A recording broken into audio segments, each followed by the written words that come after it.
বন্ধু নমস্কার। যত্ন খোলকা বিধানসভা নির্বাচনে কি প্রভাব পড়বে এডিসির ফলাফলের?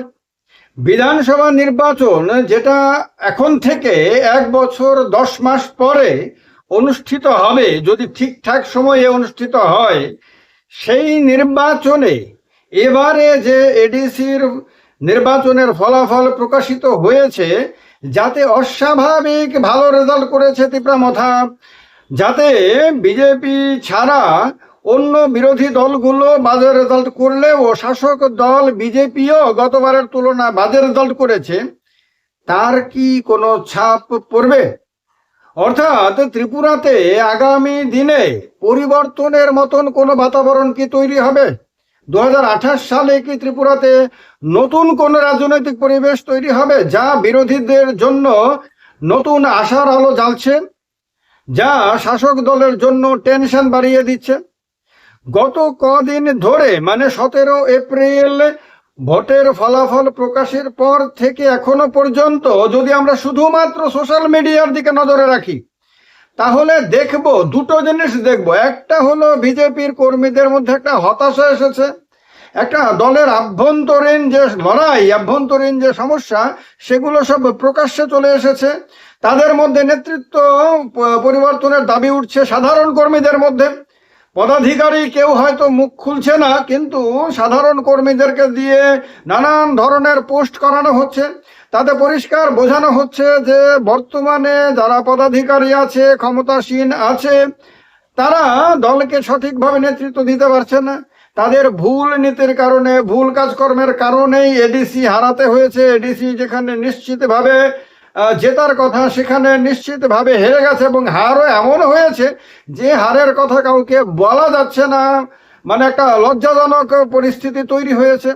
তো এইটা একটা জিনিস দেখা যাচ্ছে বিজেপির জন্য যথেষ্ট টেনশনের বিষয়, এবং যত দিন যাবে দলের মধ্যে যে আভ্যন্তরীণ যে গোষ্ঠীদ্বন্দ্ব, সেটা বাড়তে থাকবে। কারণ দেখা যাচ্ছে যে এক দল যেমন ভাবে বর্তমানে নেতৃত্বের বিরুদ্ধে কথা বলছে, ঠিক তেমনি তাদের আবার সমালোচনা করে আর এক দল পোস্ট করছে। অর্থাৎ পরিষ্কার ভাবে দুটো ভাগ দেখা যাচ্ছে। এগুলো কিন্তু কোনো বানিয়ে বলার কোনো কথা না, এগুলো সবাই দেখছে, আমি যেমন দেখছি আপনারাও দেখছেন। কারণ সোশ্যাল মিডিয়া হলো আয়নার মতন, সব কিছু পরিষ্কার ভাবে দেখিয়ে দেয়। তো এইটা একটা দেখা যাচ্ছে। আর একটা জিনিস দেখা যাচ্ছে যে বিরোধী দলের কর্মীদের মধ্যে একটা উৎসাহ তৈরি হয়েছে। যে সমস্ত দলগুলোর তরফে কোনো একটি আসনও জেতা সম্ভব হয়নি, সে সিপিএম হোক, কংগ্রেস হোক, এদের কিন্তু কোনো প্রতিনিধি জিততে পারেনি, কোনো ক্যান্ডিডেট এবার এই এডিসি নির্বাচনে ভালো ফল করতে পারেনি। অথচ তাদের দলের কর্মীরা আনন্দে উল্লাস করছে, সোশ্যাল মিডিয়াতে তারা প্রকাশ করছে, এবং তারা বলছে যে আগামী 28-এর নির্বাচনের আগে এটা সেমিফাইনালের মতন। এটা প্রমাণিত হয়েছে যে বিজেপিকে হারানো সম্ভব হয়। এটা প্রমাণ করেছে যে মানুষের মধ্যে তীব্র ক্ষোভ তৈরি হয়েছে। এটা প্রমাণিত হয়েছে যে মানুষ পরিবর্তনের জন্য মুখিয়ে রয়েছে।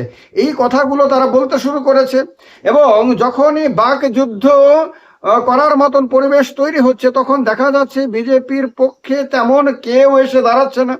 অর্থাৎ বিজেপির কর্মীদের মনোবল এতটা ভেঙেছে, এতটা দুর্বল হয়েছে যে তারা দলের পক্ষে যে জোর দিয়ে কথা বলবে, সেই সাহসটা তারা পাচ্ছে না। তাদের মধ্যে মনের মধ্যে একটা দ্বন্দ্ব তৈরি হয়েছে যে যদি সত্যি সত্যি দল হেরে যায়, যদি সত্যি সত্যি ক্ষমতায় পরিবর্তন হয়ে যায়, যদি নতুন কেউ ক্ষমতায় আসে, এখন যদি আমি বেশি করে কথা বলি এবং পরে যদি দেখা যায় যে আমাদের দল হেরে গেল, তাহলে কি অবস্থা হবে? এই টেনশনটা কিন্তু বিজেপির অনেক অনেক অনেক কর্মীর মনের মধ্যে কিন্তু ঢুকে গেছে। তার কারণে তারা এখন আর সোশ্যাল মিডিয়াতে দলের জন্য আর জোর গলায় কথা বলে না। তারা এখন অনেকেই এমনভাবে কথা বলে যে না খুব বেশি সমালোচনা হলো, না খুব বেশি সমর্থন হলো, অর্থাৎ মাঝামাঝি একটা অবস্থানে তারা চলে এসেছে। এইটা কিন্তু একটা বড় ধরনের ইঙ্গিত। রাজ্য রাজনীতিতে একটা পরিবর্তনের যে বাতাস বইতে শুরু করেছে, তার বার্তা কিন্তু এই সোশ্যাল মিডিয়াতে কিন্তু পরিষ্কারভাবে পাওয়া যাচ্ছে। আর একটা জিনিস, আজকে একটা অডিও ব্যাপকভাবে ভাইরাল হয়েছে। সেখানে দেখা যাচ্ছে, শোনা যাচ্ছে আর কি, দেখা যাচ্ছে না, শোনা যাচ্ছে যে রাজ্যে বিজেপির একজন এমএলএ আর একটি থানার একজন পুলিশ অফিসার মানে ওসি, বলা হচ্ছে যা পোস্টের মধ্যে, ভাইরাল পোস্টের মধ্যে যা বলা হচ্ছে, যে তারা দুজনে কথাবার্তা বলছেন, এবং কথাবার্তা কি তর্কাতর্কে চলছে। মানে রাজ্যে কোনো পুলিশ অফিসারকে কোনো সময়ে কোনো শাসক দলের, সে সিপিএম আমলে হোক অথবা বিজেপি আমলে হোক অথবা কংগ্রেস আমলে হোক, কোনো পুলিশ অফিসারকে কোনো শাসক দলীয় এমএলএর সঙ্গে এইরকম তর্কাতর্কি করতে দেখা যায়নি। যে ভাইরাল অডিও ক্লিপটিতে শোনা যাচ্ছে যে মানে মুখ খারাপ করে, মানে খারাপ ভাষায় পর্যন্ত এমএলএ ওসিকে ধমকাচ্ছেন, হুমকি দিচ্ছেন, বকছেন, নানাভাবে আপনার তাকে ভয় দেখাচ্ছেন, অথচ ওসি সমান তালে তার সঙ্গে তর্ক করে যাচ্ছেন এবং ওসির মধ্যে কোনো ভয় দেখা যাচ্ছে না। ওসির কথার মধ্যে কোনো ভয় দেখা যাচ্ছে না। বোঝা যাচ্ছে যে ওসি মানে অনেকটা অতিষ্ঠ হয়ে গেছেন, হয়তো অনেক কিছু দেখতে দেখতে শুনতে শুনতে হয়তো অনেকটা অতিষ্ঠ হয়ে গেছেন, এবং তিনি পাল্টা তর্ক করছেন। এবং এই অডিও ক্লিপটা মানুষকে এত আনন্দ দিয়েছে, এত বেশি পছন্দ হয়েছে মানুষের, যে মানুষ এটা হাতে হাতে শেয়ার করছে, এবং শেয়ার করতে করতে এটাকে এমনভাবে ছড়িয়ে দিচ্ছে যে আমার মনে হয় না রাজ্যে কোনো গ্রাম, কোনো পরিবার বাকি আছে যে পরিবারে এই অডিও ক্লিপটা কেউ শোনেনি। তো এবং মানুষ ধন্য ধন্য করছে, মানুষ বলছে এইরকমই হওয়া উচিত পুলিশের। অনেকে বলছে কমেন্ট করে নিচে যে এটাও পরিবর্তনের একটা ইঙ্গিত, যে পুলিশ অফিসাররা তো সাধারণত শাসক দলের কোনো নেতার, চুনোপুটি নেতার পর্যন্ত বিরুদ্ধে কথা বলেন না।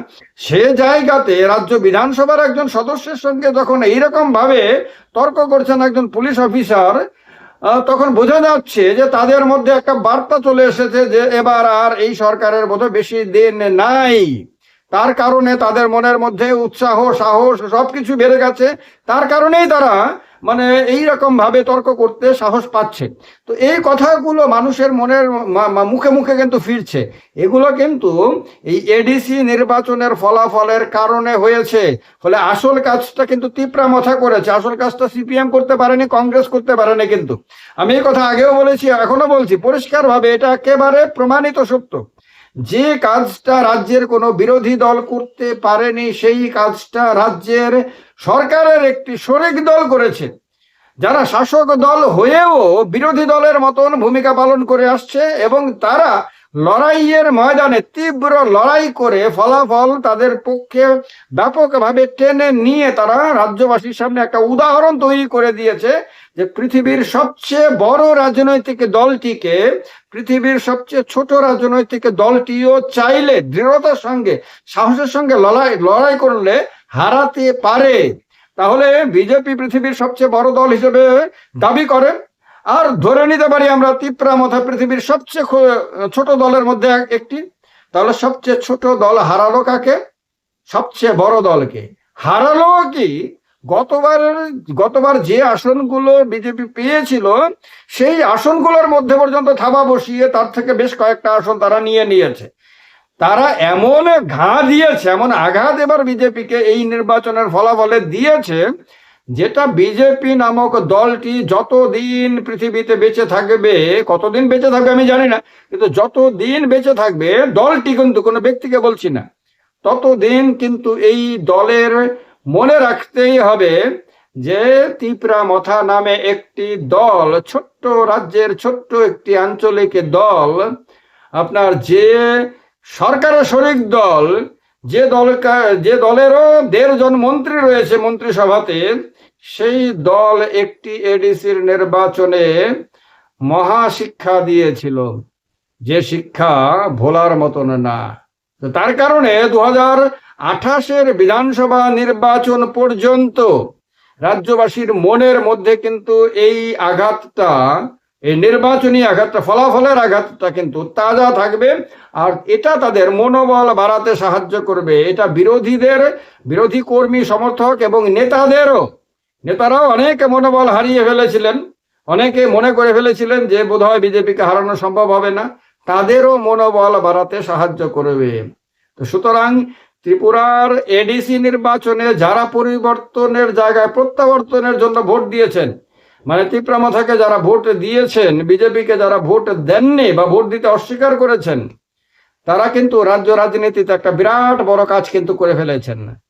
সুতরাং তাদের এই কীর্তি কিন্তু দীর্ঘদিন মানুষ মনে রাখতে বাধ্য হবে। তো এই কারণে 26-এর প্রভাব 28-এ, নিঃসন্দেহে বলা যায়। ভিডিওটা ভালো লাগবে, তার কারণে শেয়ার করবেন, লাইক করবেন, চ্যানেলটাকে সাবস্ক্রাইব করবেন, আর এই চ্যানেলের সদস্য হয়ে চ্যানেলের সঙ্গে আরো বেশি করে যুক্ত হওয়ার জন্য এই চ্যানেলের ভেতরে গিয়ে জয়েন বাটনে ক্লিক করেন। ডেসক্রিপশনেও লিংক দেওয়া আছে চ্যানেলের মেম্বার হওয়ার জন্য। ভালো থাকবেন সবাই, যত্ন খুলুম খায়, সবাইকে নমস্কার।